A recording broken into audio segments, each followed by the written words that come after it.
এবার এই মুহূর্তে নজর রাখা হচ্ছে যে 4-9-10% ডিএ বাড়ছে বঙ্গের পশ্চিমবঙ্গের সমস্ত রাজ্য সরকারি কর্মচারীদের। ঘোষণা নবান্নের, কবে থেকে এই ঘোষণা জানুন আজকের এই ভিডিওতে। সুপ্রিম কোর্টে বকেয়া মহার্ঘ ভাতা ডিএনএস অ্যালাউন্স বা ডিএ মামলার শুনানির মধ্যেই রাজ্য সরকারের তরফে নয়া বিজ্ঞপ্তি জারি করা হলো। তাতে জানানো হলো যে রাজ্য সরকারি কর্মচারীদের 10% মহার্ঘ ভাতা বাড়ছে। কবে থেকে সেই বর্ধিত হারে ডিএ কার্যকর হবে?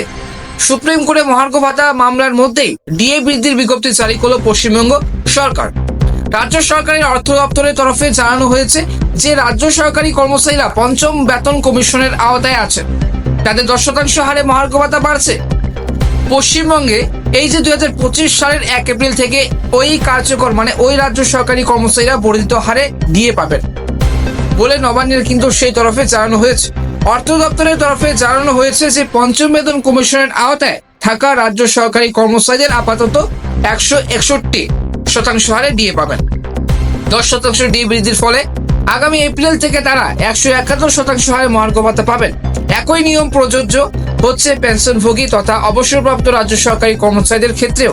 তারা 171% হারে ডিএনএস রিলিফ এবং ডিআর পাবেন। যে রাজ্য সরকারি কর্মচারীরা ষষ্ঠ বেতন কমিশনের আওতায় আছেন তাদের 4% হারে ডিএ বাড়ছে। যে ঘোষণাটা বাজেট পেশের সময় ঘোষণা করা হয়েছিল, আজ সরকারিভাবে তার কিন্তু নবান্নের তরফে বিজ্ঞপ্তি প্রকাশ করা হলো এবং রাজ্য সরকারি কর্মচারীদের যে তরফে জানানো হয়েছে যে এপ্রিল থেকে ষষ্ঠ বেতন কমিশনের আওতায় 18% হারে মহার্ঘ ভাতা পাবেন। একইভাবে যে 18% হারে ডিএ পাবেন অবসরপ্রাপ্ত সরকারি কর্মচারীরা বা রাজ্য সরকারি কর্মচারীরা। এমনিতে পশ্চিমবঙ্গের বর্তমান বেতন কাঠামো হলো ষষ্ঠ বেতন কমিশন। এখন পশ্চিমবঙ্গের ষষ্ঠ বেতন কমিশনের যে কার্যকর আছে সেই বেতন কমিশনের আওতায় মূলত রাজ্য সরকারি কর্মচারীদের বেতন, মানে সরকারি কর্মচারীরা বেতন পাচ্ছেন এবং সেই কিন্তু ষষ্ঠ বেতন কমিশন কার্যকর আছে। আর সেই বেতন কমিশনের আওতায় মূলত পশ্চিমবঙ্গের সমস্ত রাজ্য সরকারি কর্মচারীরা কিন্তু সরকারি কর্মচারীরা বেতন পাচ্ছেন। তবে কেন্দ্র সরকারি কর্মচারীরা সপ্তম বেতন কমিশনের যে আওতায় আছেন আর কয়েক মাস পরেই তাদের ক্ষেত্রে অষ্টম বেতন কমিশন কিন্তু কার্যকর হতে চলেছে। সবকিছু ঠিকঠাক থাকলে 2026 সালের জানুয়ারি থেকেই কার্যকর হবে অষ্টম বেতন কমিশন এবং পশ্চিমবঙ্গে। আর সুপ্রিম কোর্টে যে ডিএ মামলা শুনানি হলো এবং সেই কিন্তু গত সোমবার যে মামলাটি উঠেছিল সেটা পঞ্চম বেতন কমিশনের আওতায় বকেয়া মহার্ঘ ভাতা দেশের যে বিষয়টি নিয়ে 2016 সাল থেকে আইনি লড়াই চলছে, যার মূল উপভোক্তা কিন্তু সংগ্রামী যৌথ মঞ্চ। 2022 সালে কলকাতা হাইকোর্টের নির্দেশ দিয়েছিল যে 3 মাসের মধ্যে রাজ্য সরকারি কর্মচারীদের নাকি বকেয়া ডিএ মিটিয়ে দিতে হবে। তা কিন্তু রাজ্য সরকার করেনি, তবে সরকার সেই পথে হাঁটেওনি, তবে সুপ্রিম কোর্টের দ্বারস্থ হয়। তবে মূল উদ্দেশ্য এই যে লড়াই, এই যে সংঘর্ষ, এটা কিন্তু সংগ্রামী যৌথ মঞ্চে যদি না চাইতো এমনটা কিন্তু হতো না। এবং সরকারি কর্মচারীরা যে ডিএ পাচ্ছেন কার জন্য পাচ্ছেন? সংগ্রামী যৌথ মঞ্চের জন্য পাচ্ছেন এবং লড়াই করছে বলে পাচ্ছেন।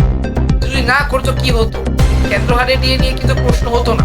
প্রশ্ন অবশ্যই হতো, লড়াই করার জন্য কেউ থাকতো না এবং সেই এগিয়ে যেত না।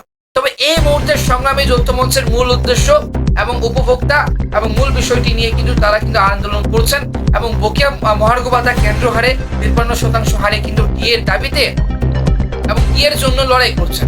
অবশ্যই অনুরোধ থাকবে এবং সেই কিন্তু রাজ্য সরকারি কর্মচারীদের থেকে এবং সেই কিন্তু রাজ্য সরকারি কর্মচারীরা অবশ্যই অনুরোধ থাকবে যে সংগ্রামী যৌথ মঞ্চের সেই কিন্তু কিছু না হোক এবং কমিটি থেকে এবং সেই মঞ্চ থেকে এবং সব সরকারি কর্মচারীরা কিন্তু সেই লড়াই এবং চালিয়ে যাবেন।